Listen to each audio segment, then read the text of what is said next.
Hey everybody, how you doing? Look at this gorgeous Busch Grand National 1977 Goodrich number 8 Chevy Nova of Earnhardt's, man, back in the day.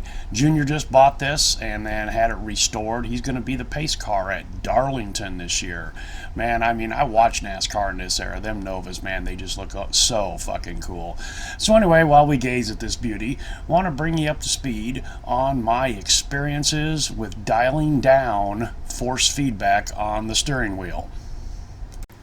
About a month ago, Nebon5 did a video on how force feedback is actually making you slower, and I will leave a link to that video pinned as the first comment in this video's comment section so you can go and watch it. It's only about 8 minutes long. But anyway, I'll let him tell you all the particulars behind it. This is my experience since I decided to start dialing it down. So standard operating procedure is to get to a track, do a few practice laps, and then on the graphics page there underneath the force feedback heading will be the word auto. You click the word auto and then that sets the force feedback as to what iRacing thinks it needs to be for your setup, for the track, etc, etc, etc. This, coupled with the wheel check utility and having the strength in your settings set properly, when I got all these things set up the way they are, quote, supposed to be, I noticed a difference. My productivity, my performance on the track just went off the scale compared to what I was feeling before. I really, really loved and needed force feedback. So I started off pretty slow. The first time I made this experiment, I was on the track, I click auto, it set the force feedback, and then as I was completing a lap, I just slowly dialed that down. I discovered at roughly about 25% less force feedback was really where I could really notice it and feel it on the wheel. So I did that as per standard procedure for the next few races across all the series, as I noted in my commentary in those races.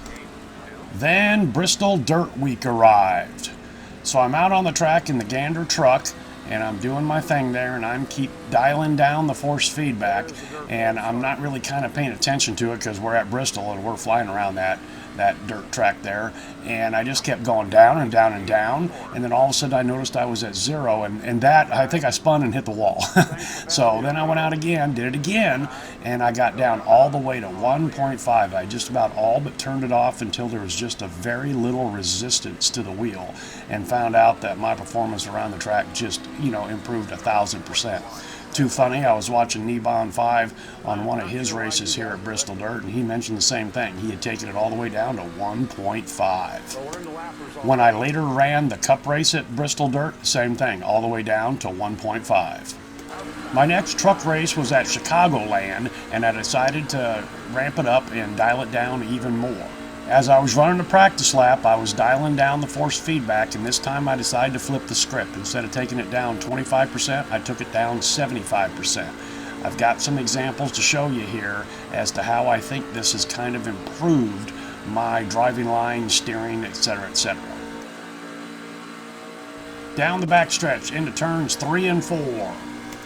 Ease off the throttle for a little bit, then back into the throttle at the apex. Truck feels a little light, a quick blip on the throttle and the steering, and it's almost as if nothing ever happened.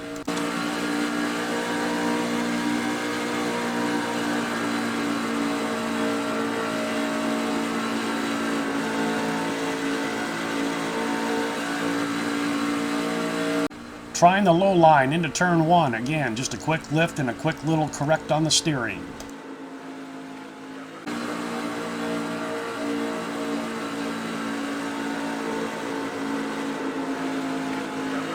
Turn 2 again, correction so quick, if you blink, you're gonna miss it.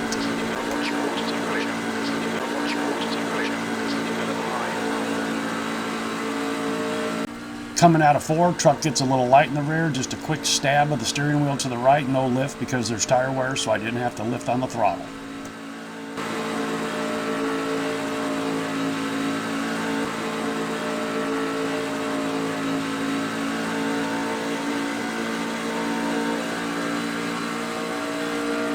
Now, I know all of you are thinking to yourselves, Dave, I do that all the time and I have my force feedback set at 15.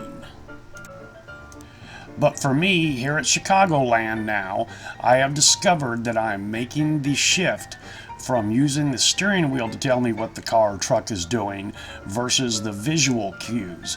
And I'll tell you, the visual cues are much more quicker of an input, and then therefore gives you a better chance of reacting to that input.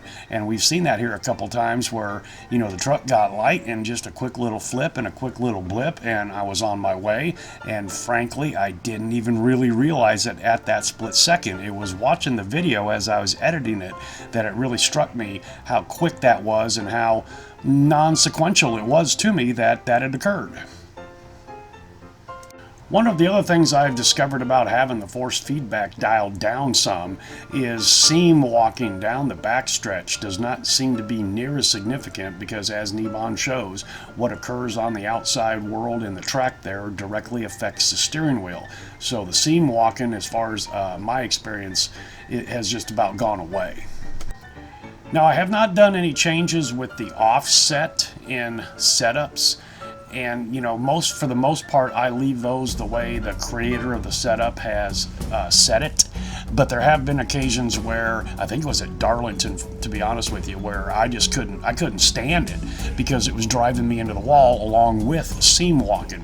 So, you know, once I find out some more about that, I'll report, of course. But as of right now, I'm just going to guess that if you don't have those external track forces acting on the wheel, that the offset is going to be negated just a little bit also. Along that train of thought, in the XFINITY car at Martinsville, with the force feedback dialed back about 75% there also, I discovered that I was able to sweep out to the wall on exit a lot easier than I have in the past, and I think that's because, number one, I'm not fighting the external forces from the wheels of the car to the steering wheel inside, and while I didn't feel like I was steering toward the wall to maintain that line, it just felt like it went there easier on its own without all that massive feedback. So to wrap this up, dialing down the force feedback for me has totally changed my iRacing experience on the same level, if not even a little greater, than having the proper force feedback. You know, I went from a Nascar 96 that had zero feedback to having piss poor feedback, and then to having, quote, proper setting feedback. And I guess it's just progression. I thank Nebon for that video. I took his words, you know, with a grain of salt. Thought it's not going to work for me. Did some experimentation, and wow, what a difference. So, you know, maybe just play around with it and see what your results are. All right, guys, thanks for coming along for the ride, and we'll see you next time.